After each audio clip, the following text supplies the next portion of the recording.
Jaya Radha Madhava Kunjabi Hari.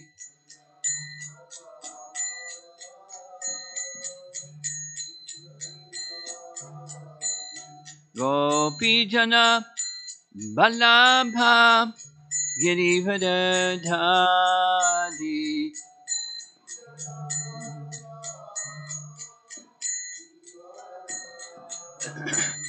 Gopijana Vallabha Girivardhari.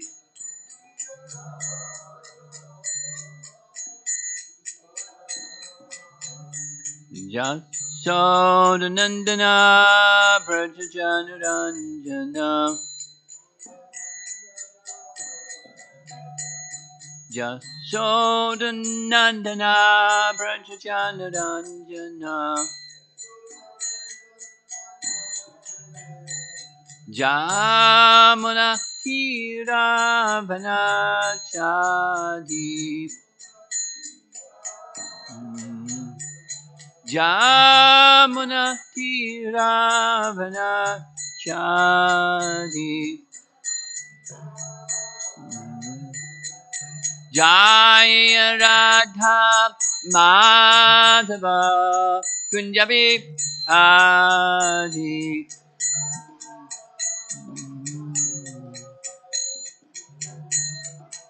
Jaya Radha Madhava Kunjabi Adi.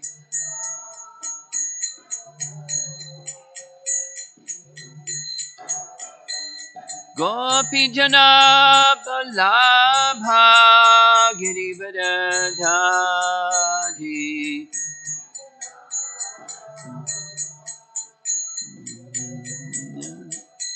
Gopi Jana Vallabha Girivardhari.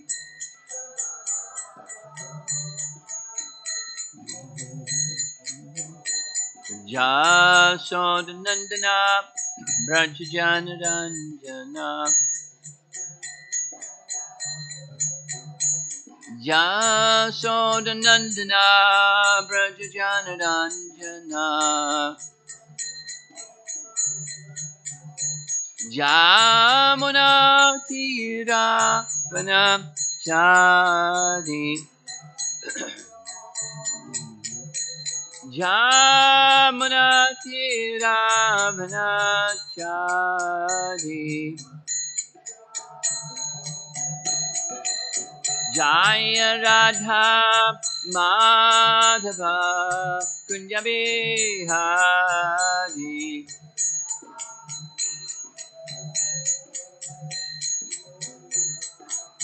Jaya Radha Madhava Kunjabi Hari.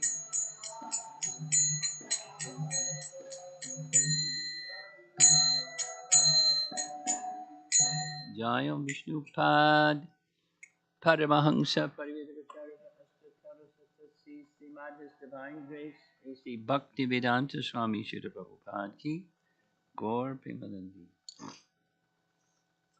Om Namo Bhagavate Vasudevaya. Om Namo Bhagavate Vasudevaya. Om Namo Bhagavate Vasudevaya.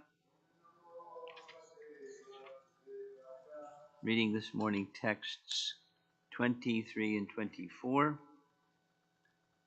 Canto 10, Chapter 59, The Killing of the Demon Naraka. Tatashyabo Krishna Mupetya Kundale Pratapta Jambho Nada Ratna Bhasvare Savai Jayantya Vanamalaya Payat Prachetasam chatram ato mahamani.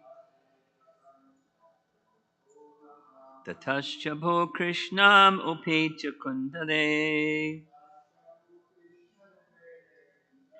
Pratapta jambho nada ratna bhasvare. Savai jayantya vanamalaya payat. Prachetasam chatram ato mahamani.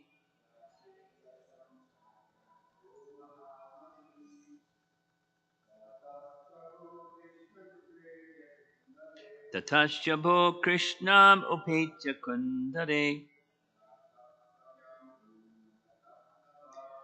Pratapta jambo nadan ratna bhasvare. Savai jayantya vanamalaya payat. Prachetasam chatra ato mahamani. Tatascha bho Krishnam upecha kundale. Pratapta jambo nada ratna bhasvare.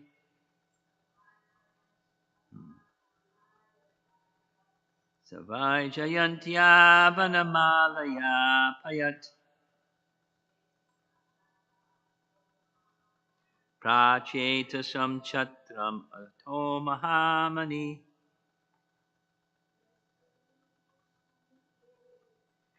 Tatascha bho Krishnam upecha kundale.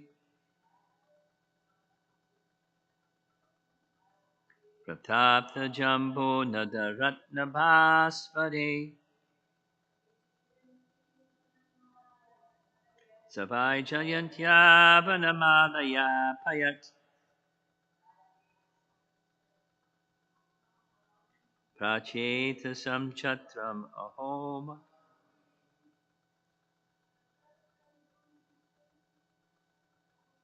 Tatascha bho Krishnam upecha kundale. Pratapta jambo nada ratna bhasvare.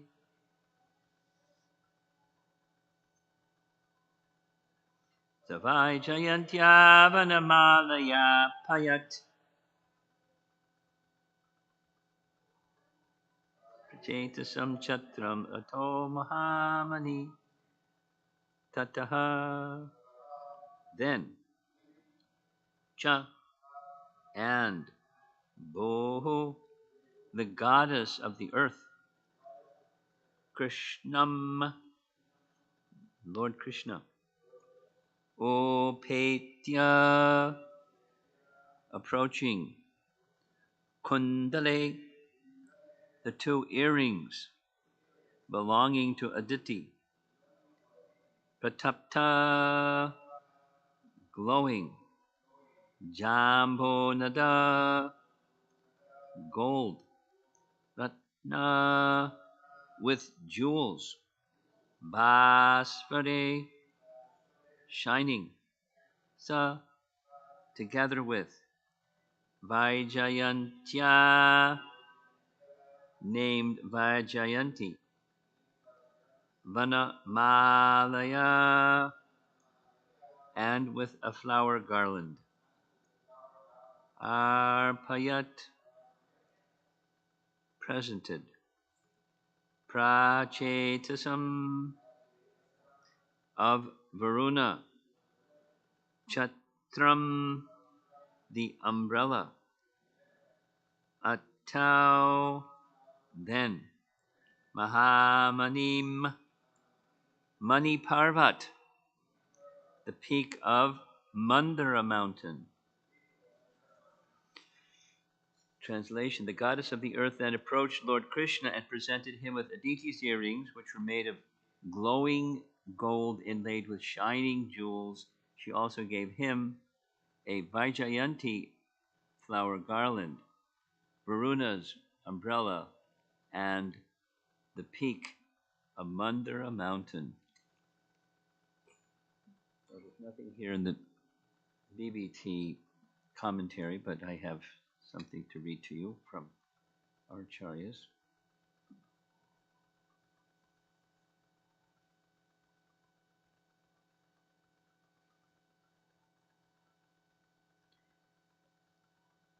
Text 23 commentary,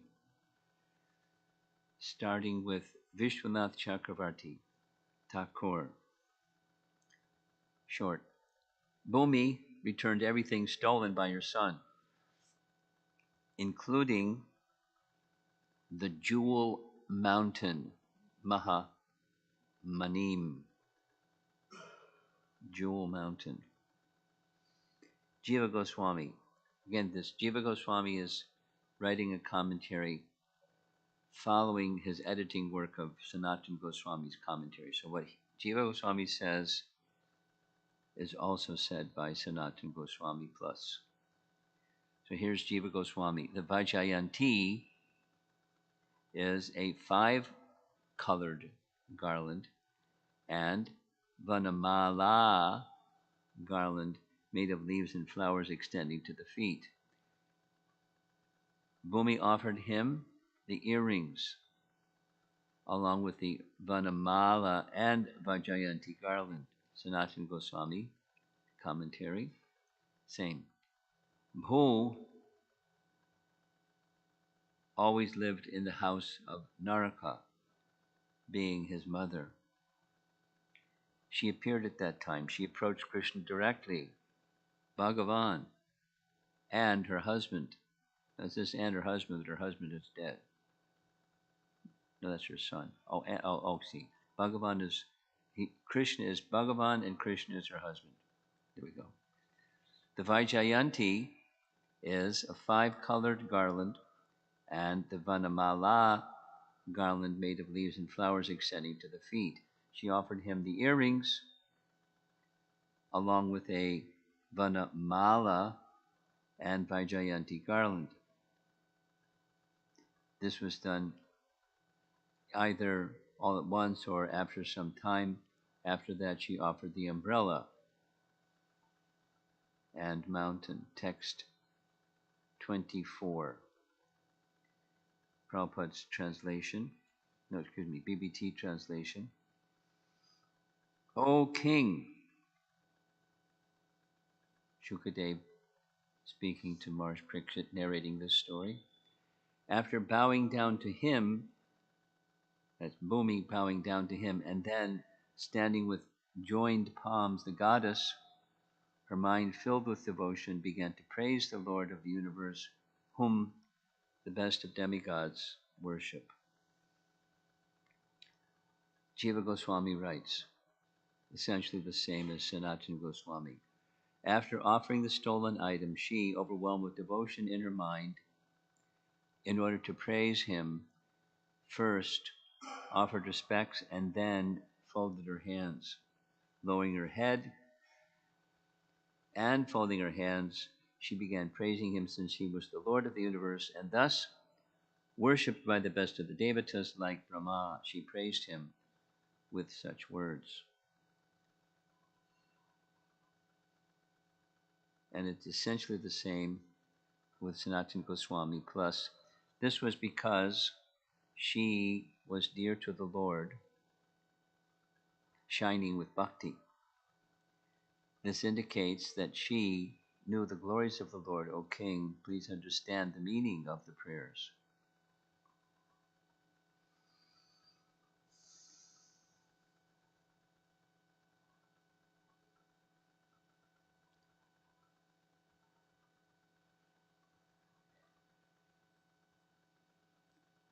I spent a little time searching. I couldn't find. So my memory says, how was it that Lord Varaha became the father and Bhumi became the mother? By what was the event? And my memory says, I'm going to consult with others. If I find out differently, I'll let you know. Just by contact. in a way not so dissimilar from Vasudeva and Devaki. The eighth child of Vasudeva and Devaki was not conceived of in a conventional way. Similarly, Varaha simply contacting Mother Earth, by that contact of Mother Earth, she then became pregnant, and then the son was born.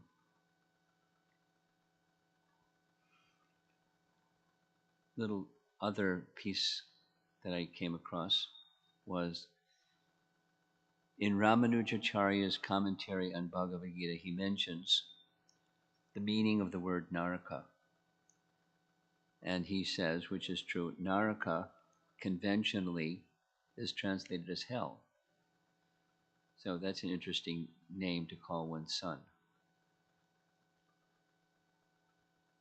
Not so dissimilar from one of the brothers, or cousins rather, of Ravana was named Kara, which means ass. Who can imagine calling a son ass? But somebody did. And their son was named Naraka, or at least he became known by that name. Doesn't say how he got the name, but Naraka. Ramanujacharya writes in his Bhagavad Gita commentary that conventionally, commonly, Naraka is translated as hell.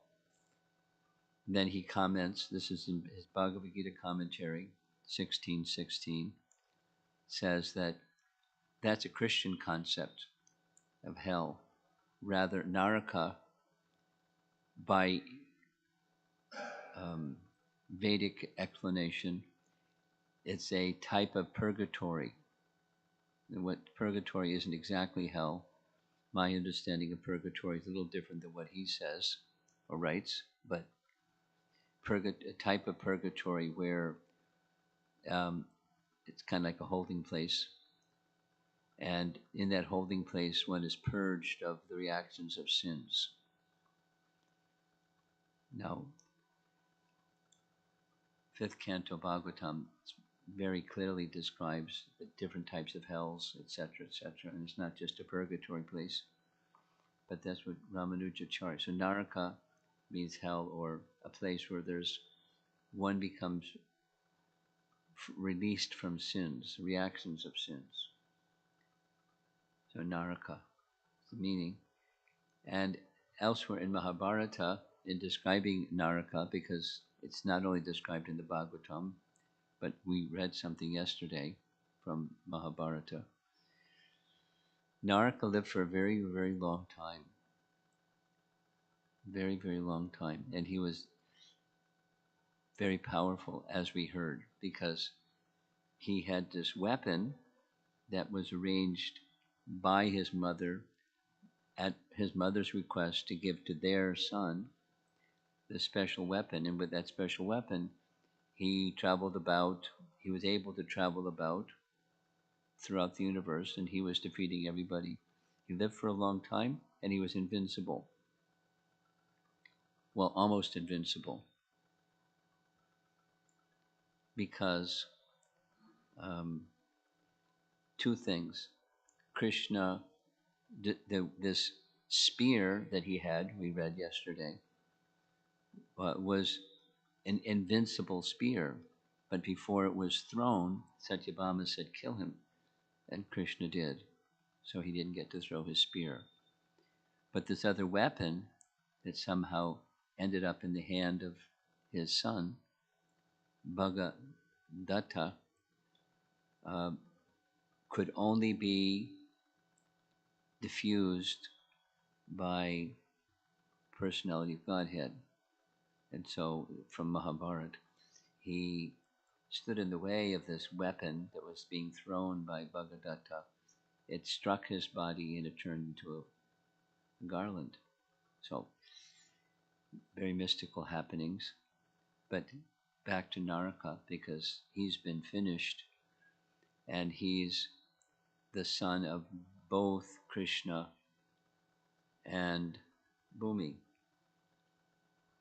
Now, I don't know if in previous classes you've discussed this point, but Prabhupada makes a point from time to time about the fact that when the personality of Godhead sees misdeeds that are punishable, he doesn't think of my own men or my son. If a misdeed is done that's deserving of punishment, he'll punish. Even if it's whoever it might be, even if it's whoever it might be.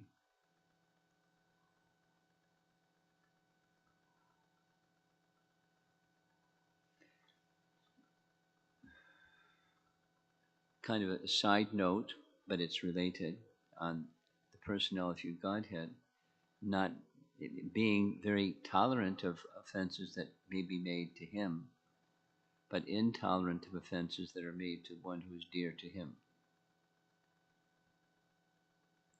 And that is going to be discussed, well,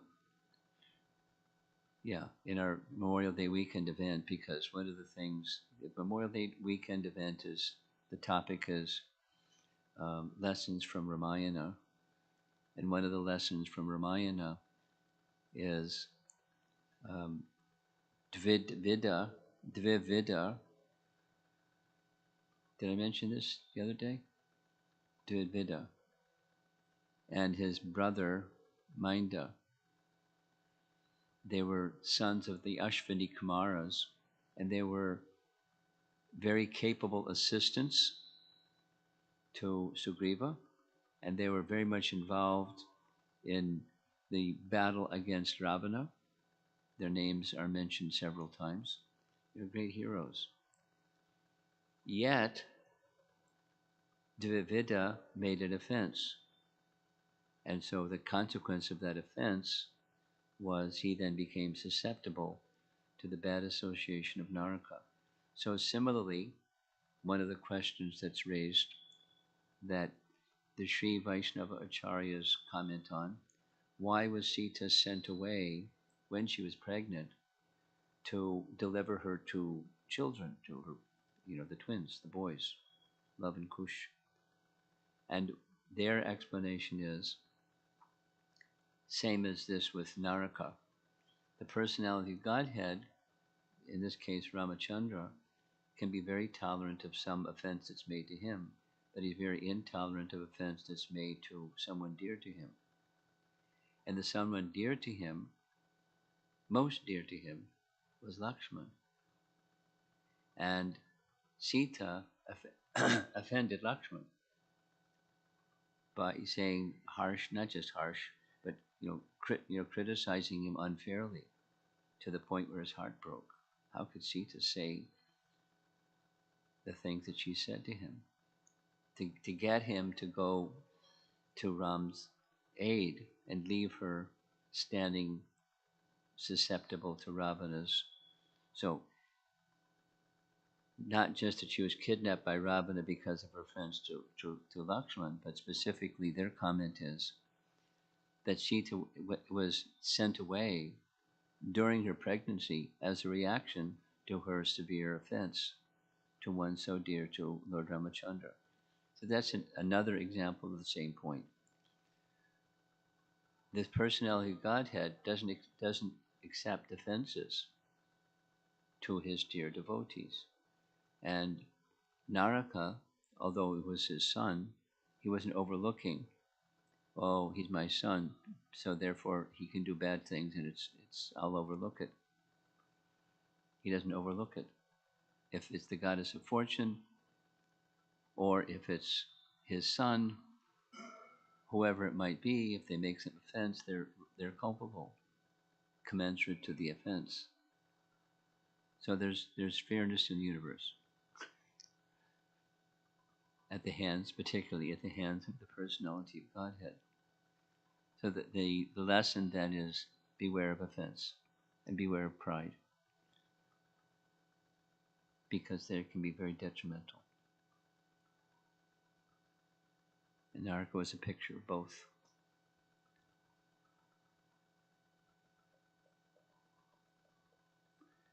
So let's see if there's some discussion.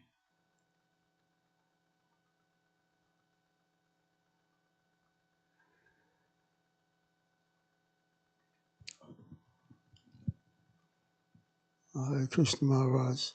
Sorry for being so late, but I had a question for you. Is lovingness changes? If what? The lovingness changes with Krishna. Is it the loving? Loving exchanges. Yeah, Okay. the lovingness changes. I think he says it's Baba. Is it the same as when you in a relationship, and with your wife, or the feelings that you have, you know, um, for each other, the changes in that sense? Is it the same thing? Help. Sound system is too much for me. Baba that you describe is comparable or have some comparison to being in a relationship.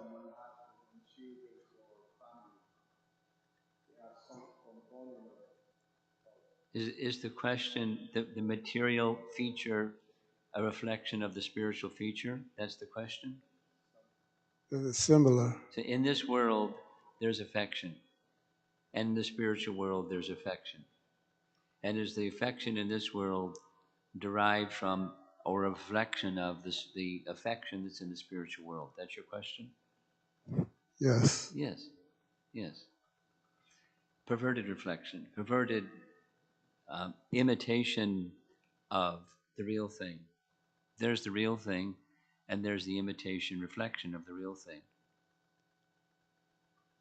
And the imitation reflection has its shortcomings. It doesn't. It's not what real affection is, and it brings misery. But the misery is also that the happiness is not happiness. The misery is not misery. The real misery is forgetfulness of what real happiness is, or what real affection is. And we're kind of stuck in this place, struggling with misplaced, illusory kinds of affection. And it's not that the solution, the conclusion is not don't have affection. That's not the conclusion. Don't be trapped in the illusory kind.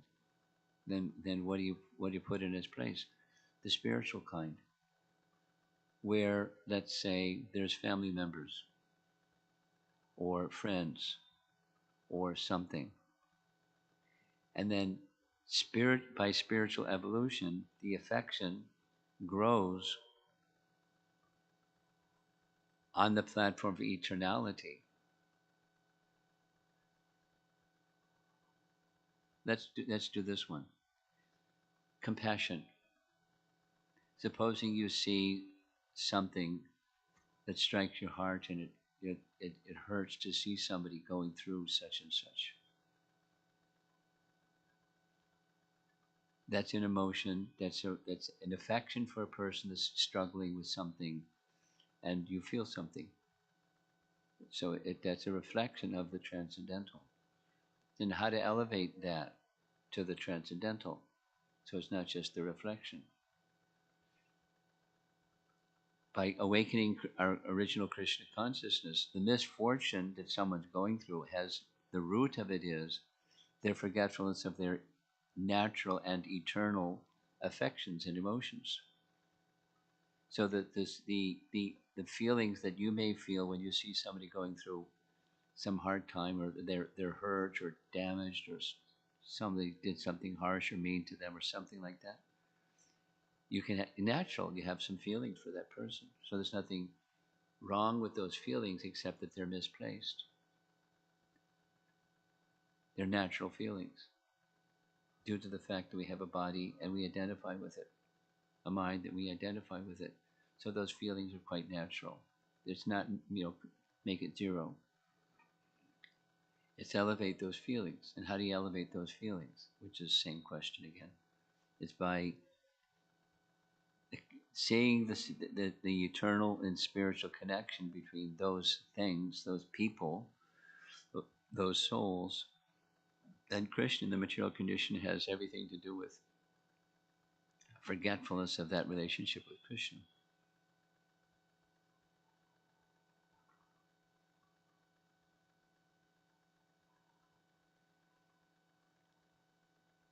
Not to become numb, and don't emotionless.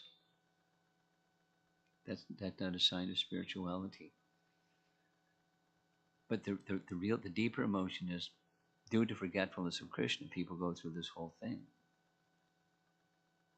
The birth and death, disease and old age, and trying to find happiness where there's no happiness, and dealing with suffering that's not what real suffering is. The real suffering is forgetfulness of Krishna. So it takes awakening of Krishna consciousness to see and feel on the transcendental platform. And that's where we're headed. You have something. Srila Swami, we know that the Lord expands into Lord Shiva to have contact and to interact with material nature, and then everything manifests. The question will be: there should be a difference between material nature, Prakriti, and Bhu, and this earth goddess that has contact with Varahadeva, who is Vishnu Tattva. And so it's a difference. It's a difference there, that there's that interaction. Yes, there is. I'm agreeing with you. Now? And I didn't think about it. So meaning that this goddess earth is, this manifestation is transcendental. It's not worldly. It's not material energy. Earth, the goddess and the earth itself are of this dimension. They're not of the spiritual dimension. Now, there's a Bhu Shakti of the Supreme Lord that's fully spiritual.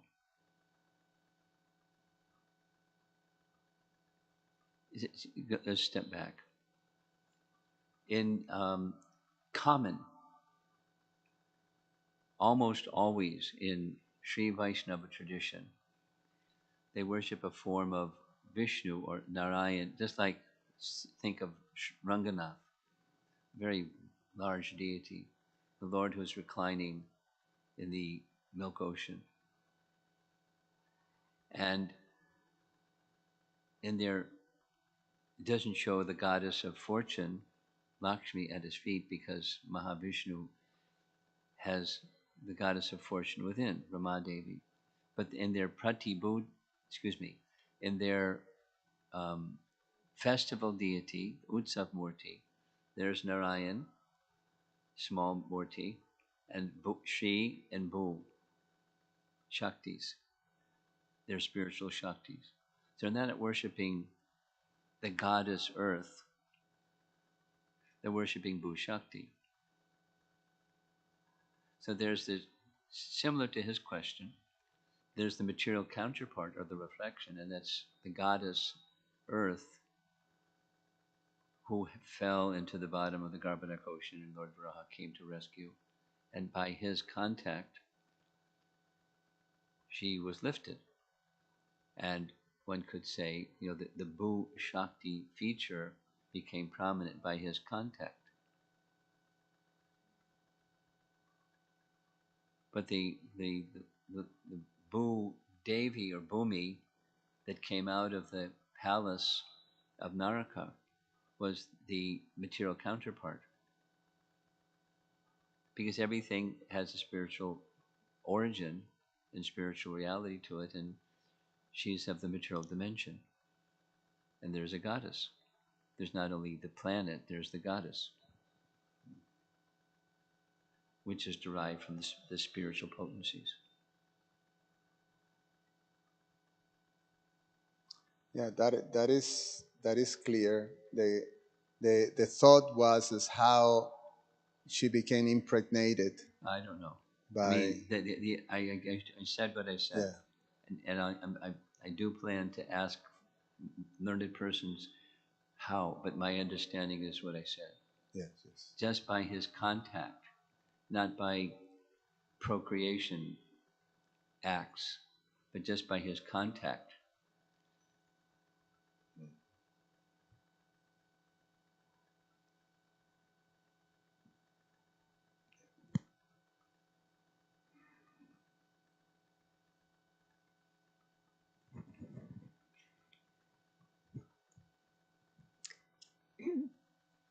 This peak of the Mandara mountain that was taken by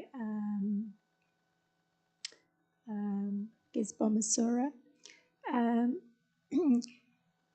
So he was attracted to the spiritual potency of Aditi's earrings, Varuna's umbrella, and the peak of Mandara mountain. So, how's he exactly removing the peak of the mountain? How did he steal the jeweled peak of a mountain? Yeah. That's what you want to know? Yeah, a little bit. No explanation that I'm aware of. He just has powers, mystical type of powers. And here's something valuable, a jeweled mountain peak. And, he just took it. So I don't know if he got a chisel or, what with the technique that he used to take it, but he took it. It's because it had material value. It's a material place that had material value, a jeweled mountain peak.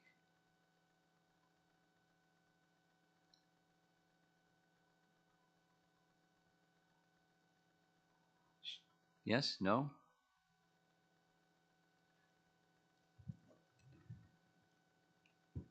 Maharaj, this is not related to today's class, but something that was on my mind was, how do we define detachment in spiritual How life? do we define detachment in spiritual life? Simple. Attachment to Krishna. That's how we define it. That is to say, when there's attachment to Krishna, there's no material attachment. That's what detachment means. No material attachment. When there's to get no material attachment, which is detachment, is attachment to Krishna. So you have to be attached to something. So attachment to Krishna.